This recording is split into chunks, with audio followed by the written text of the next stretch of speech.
Okay, we're recording. Welcome back, Darcy. It's good to see you. And if you would like to introduce yourself and tell us what you're presenting on behalf of Gordon, please. Right. Well, first, what I'd like to do, thank you for the time. Appreciate being part of this process. And I do have a very quick little clip from Gordon here, so hopefully you can hear this. Hello, Jacksonville. This is Gordon Huther, one of the artists that you're considering for this very exciting courthouse project. Unfortunately, I'm having surgery in the morning and will be totally out of it for a few days. And so I'm going to miss the interview. You're in good hands with Darcy. She is my partner. She is our studio director. And is very knowledgeable about all the ins and outs of what we do and how we do it and why we do it. I would love to work with you guys. If you've ever flown in and out of Jacksonville Airport, there's a couple of big old installations there. That's me. I've been to Jacksonville. Love you guys. Please consider working with me. You won't regret it, I promise. Bye now. Hello, Jacksonville. This is Gordon Huther, one of the. Thank you for that. So thank you for that. And now I'd like to just super briefly introduce myself as well. As Gordon mentioned, my name is Darcy Tunt. I am Gordon's partner and the studio director. I've been an entrepreneur for the better part of my career and worked to promote the advocacy of women in business through memberships in organizations such as WPO, which is Women Presidents Organizations, and others. And what I'm going to be doing is reading Gordon's responses to the questions because he did prepare for this interview and he did draft some things. So here I go just in terms of the introduction. Though I'm unable to present to you personally, I did thoroughly review the interview questions. I reread the RFQ and supporting documentation and spent significant time researching and preparing for what I hope to be thoughtful responses. I have dedicated my life to the creation of public art and have worked in the realm of public art for more than 35 years. I have broad-ranging experience in outdoor sculpture integrated with thoughtful landscape and architecture. Over the past many years, I have not only matured as an artist working in the public realm, but have developed an extensive infrastructure that includes project management, civil and structural engineers, digital design, landscape architecture, lighting specialists, and fabrication expertise. To our clients' benefit, I don't have a particular style or preferred material, as all of my work, the inspiration, materials, and approach, is driven by the story that wants to be told in the context of the site. This is why you'll maybe notice such a wide variety and diversity in my body of work. I believe this adaptability, along with my extensive experience with similar projects, similar scope and scale, makes me an exceptional match for this project. Thank you.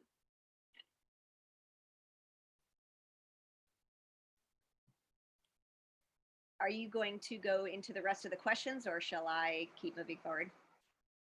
Oh, Hilda, you're on mute. Whoops, yeah.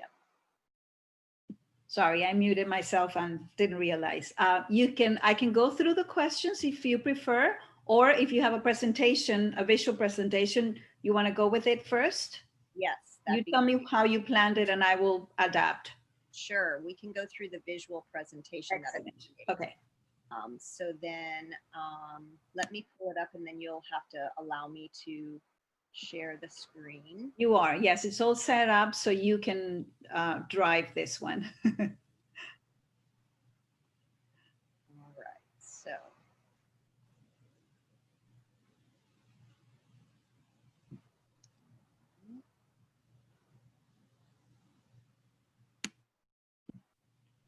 Can you see? Yes, we can see it. That's perfect. Great. Okay. So again, thank you. And for this part of it, I'll be kind of talking Gordon speak as well as my own, because giving obviously a lot of information, the facts and figures about the projects, but also a little bit that's, just literally coming from my own voice as well. And first, just like to say that Gordon we as a studio have extensive experience, particularly working with governments and city entities. And I was just looking over our resume, and it is indeed extensive. And I would say that, you know, the better part of the career has been working with project entities, diverse stakeholders, a lot of city governments, etc. And in this year alone, there have been a few others, but 3 really prominent projects have been awarded to us. One for the city of Atlanta, one with the county of San Mateo, and another with the city of San Mateo. And so we are, many, if not most of our projects, our public art projects, are working with government and civic entities. And so we have that breadth of experience. Additionally, Gordon has been a planning commissioner with the city of Napa for, I believe, 14 years now. And that experience gives him the ability to look at a project, a development, whether it be a public art project or a bigger project. It gives him the other side, the other point of view. And he understands the process of working with cities because he is on the other side of working with them. So when he's able to go and work with a project, he brings all of that realm of experience, which is a component that I would venture to say very few artists would have that depth of experience to be able to really know what that process looks like on the other side and have that sensitivity to bring to the project, because you know who those stakeholders are and how important it is for the outcome of the project. So I just wanted to start with that. And then the 3 projects that I'd like to share with you we'll start with the Napa 9/11 Memorial. And this was a project, obviously it's in Napa. We had the opportunity to take salvaged steel beams from the World Trade Center and create a memorial. And Gordon was invited by the city officials, in fact, police chief, the fire chief, excuse me. And so Gordon actually led this private public process. There wasn't a place yet in Napa for this, so he had to work with the city, with the officials.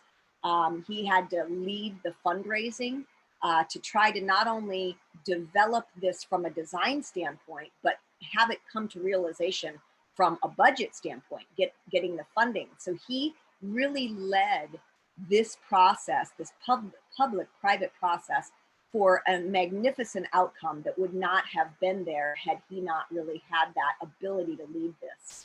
And so you can see, as a result, we were able to transform an empty city block into a public artwork, which is honorable, memorable, and iconic. He did lead the design team with community representatives, worked alongside the government agencies. It is effectively a beautiful gathering place and a space for reflection, meditation, and contemplation, and with beautiful lighting and, of course, low maintenance. Just take you through a few of the other pictures. And again, nothing was at this site before. This was a blank city block. So Gordon worked specifically with the landscape designer to come up with this entire plan and really develop it into what it is now, which is a beautiful spot for reflection.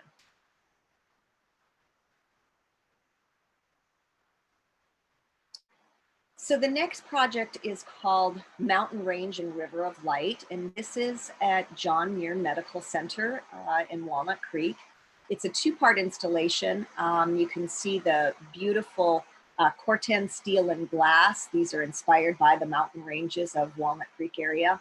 John Muir was a devout lover of nature, and the stakeholders really wanted this installation to be inspired by the natural beauty of the area.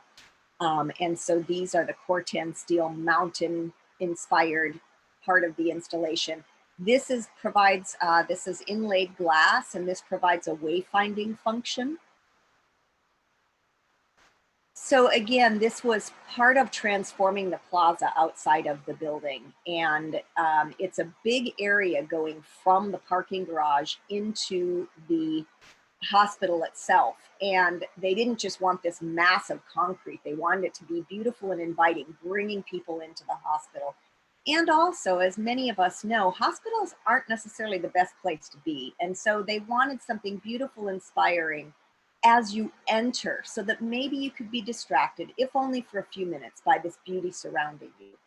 It is indeed a gathering space that's relevant to the users, again, providing wayfinding, lighting, and low maintenance.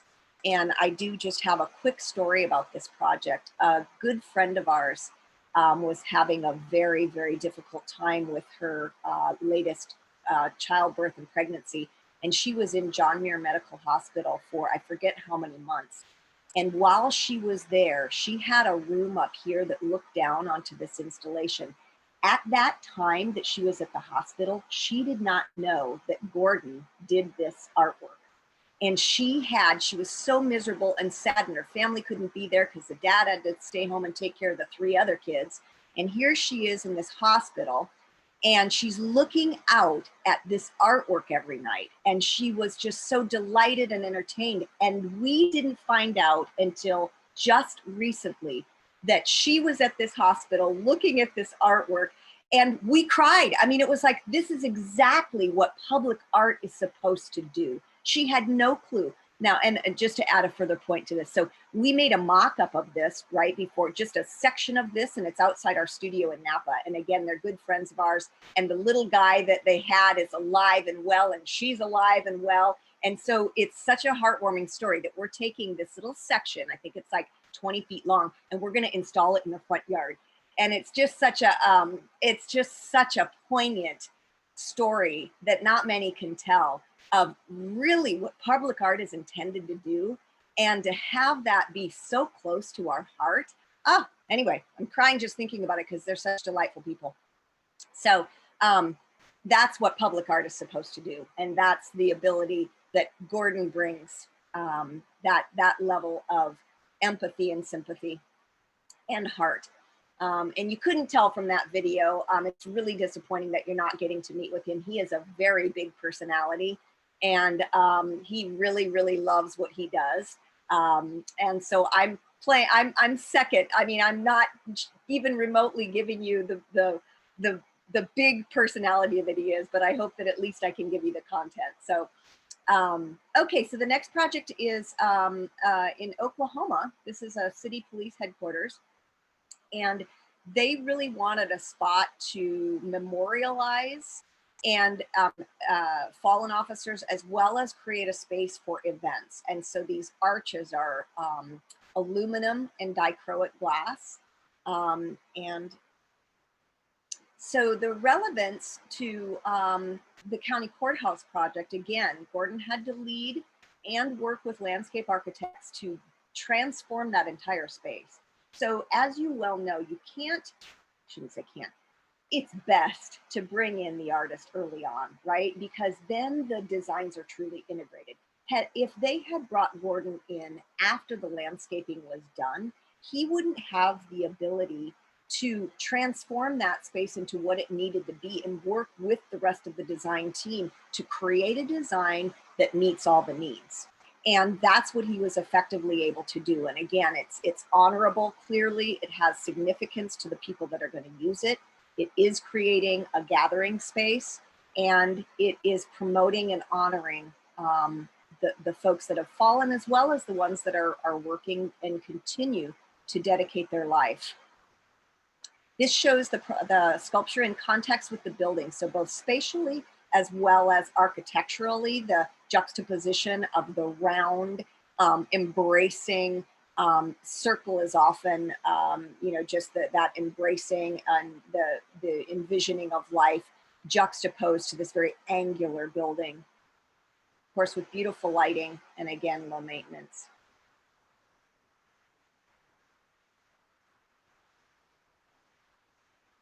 So then I just wanted to throw in a few slides of some projects that we're working on now. You know, there's been mention of this rippling effect, and the RFQ, showed some different things that, some different ideas and imagery of maybe having something rippling in the landscape there. And this is, we immediately thought of this because we're working with a development group in Menlo Park. It's Tarleton Properties. And we're in design development. These are going to be mirror finished composite material, but they're essentially raindrops, and showing the impact of if this were a raindrop and it were landing on this landscape instead of the water, what would that look like? And so we're having fun working through some design development now to create this rippling effect, and we'll keep you posted on how that comes out, but it's a lot of fun. Then just a few other gathering spaces, two of which are in design development now, and the other one is Mariposa. Some of these were either on our resume, but again, they point out our experience with governments and city entities and organizations. All of these are city or county governments that we're working with. This one on the left is Mariposa, the city of Mariposa in Fresno, and it's inspired by the Papel Picado. This is a highly Hispanic area, and the Papel Picado is a cultural celebratory item, and so the imagery was all worked with the city to come up with which imagery was appropriate, and then basically manifest them into these beautiful metal and painted sculptures that have beautiful imagery, so you can see the shadows. And then what happens also is this is a space that they have events, and so they might have concerts, they might have gatherings, so it's multiple use, and it brings people to the plaza. The Salasol Veterans Center up on the top right, we're in design development, and this is going to be outside of the Veterans Center, and again, it is intended to be a place for gathering. It is intended to memorialize the veterans and celebrate them. And these are going to be Corten steel panels that will be inscribed with and have water jet cut imagery. We are working with the veterans to come up with this content. So that's another example of our engagement and ability to engage with the community and our stakeholders. And then this project down in the far right is Eternal Flame, and this is a monument that's going to be in Atlanta. And we're working with them now. This is for the murdered and missing children. And this is also Corten steel, but here again, we are developing all of this landscape and berming and concrete and all of that work that needs to be done. We are going to either do or contract out, but we are developing it. And so we're going to be working with the city. We're going to have to be working with local contractors. And, Atlanta, as you may know, they have percent inclusion. And so there's a minority component that we have to meet for this project. And there's a lot of sensitivity, in particular in Atlanta right now, around a lot of things, obviously. And this project is going to be very poignant, and it's very prominent, and we're just thrilled to be able to be a part of it. Darcy, excuse me to interrupt. Just want to make you aware that you have 5 more minutes left for the entire interview. So if we're going to go through questions, just so you know. I'm good. And then these are a couple shade structures that we're involved with. There we go. Yes, happy to move to the questions. Shall I take myself through them, or? That was perfect timing. Yes. Either way, you can do that. You can go through them if you prefer. That will work. Be happy to do that. Pardon me a minute. Too many things open on my screen here. Okay. So then the next question, I believe, is in reference to maximizing on the budget. And again, this is Gordon saying, I can't recall a project that I've worked on that didn't have a limited or fixed budget and layers of restrictions. I actually see this as a positive attribute, as it causes a more innovative way of thinking that elevates my creativity. And I ponder, how do I crack the code and deliver a successful outcome that not only meets the budget, but also the other project goals? Almost every project I do has its prime objective to maximize the budget, whatever that budget is. In this case, I believe the $500,000 will get us where we need and want to be. Our internal design development process includes detailed job costing from the first early sketches and at every step forward. We make critical design and value engineering decisions all along the way to ensure that our final proposal is in budget. So the next item, the next question, and I want to make sure that we understood, I know that there was some question about the intent of this. So let me respond on how I think it is meant, and then if you need to clarify, I know there's the time sensitivity. So essentially safety, okay, and ensuring that projects are developed with users in mind and safety in mind. And so at the most basic component, all of our projects must address public safety concerns, including ADA requirements and potential public nuisance issues, whether that be vandalism or otherwise. So one specific example is a project in Elk Grove, California, for this 24-foot sculpture made of custom extruded aluminum tubing, spiraling upward 24 feet. We had to create the design such that the layers of the tubes toward the bottom were close enough that people wouldn't be able to get their feet into them to climb up to the sculpture. And then, you know, to ensure that that couldn't become a public nuisance with people climbing up it, potentially vandalizing it and or hurting themselves. Then when we work with glass, for example, we ensure that it's safety laminated so that even if somebody were to throw a rock against it, it might crack, but it's going to crack internally and it's not going to cause any issues or any harm to anyone. Okay, I'm going to, yes, and I'm glad you mentioned the changes with the intention of the question. And it was more about the first part of your response, which is the safety of the users as they're walking the space, being in front of a courthouse, that there may be victims of different problems that are being solved in the courthouse that may then find attackers on the plaza that can hide behind part of the sculpture or the landscape. So it's more about the safety of the users of the plaza themselves, not the sculpture or the art. But, yeah. But thank you. I think you responded to that in the presentation as well. Yeah, I think by the design, being mindful of where it is and the context of the site and ensuring that there aren't obstructions, that there is, you know, often clear through visibility. We sometimes have that as a goal. Okay. Or a certain percent. Okay, shall I move on? Yes, please. Okay, so the COVID question, and yes, what crazy days, right? So the first thing, again, this is Gordon. Zoom, Zoom, Zoom. This is what we've been doing for the past 9 months. And I found it very, very effective, often even more effective than in person. I've completed several community engagement projects this way and several in this year alone.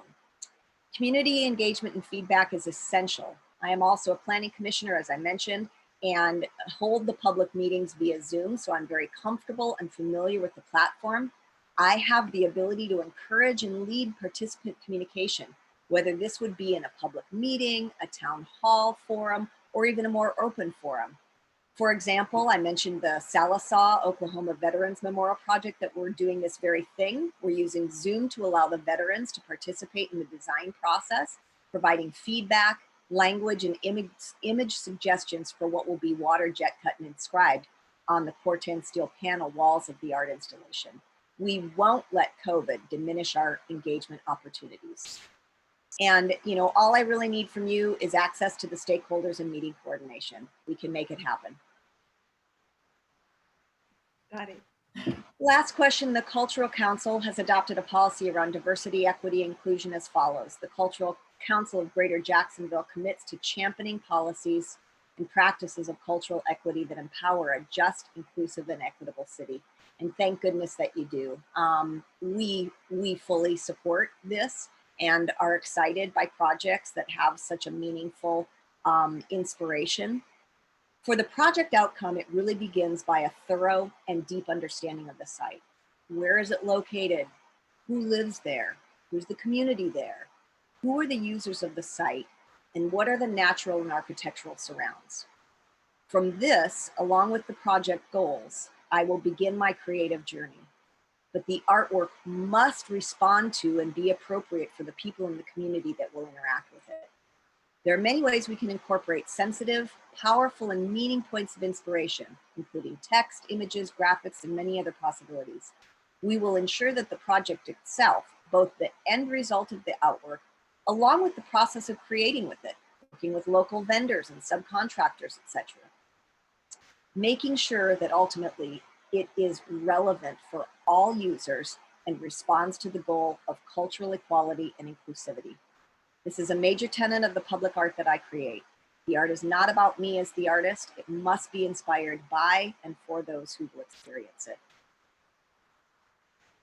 And then last, is there anything else you'd like to tell the art selection panel?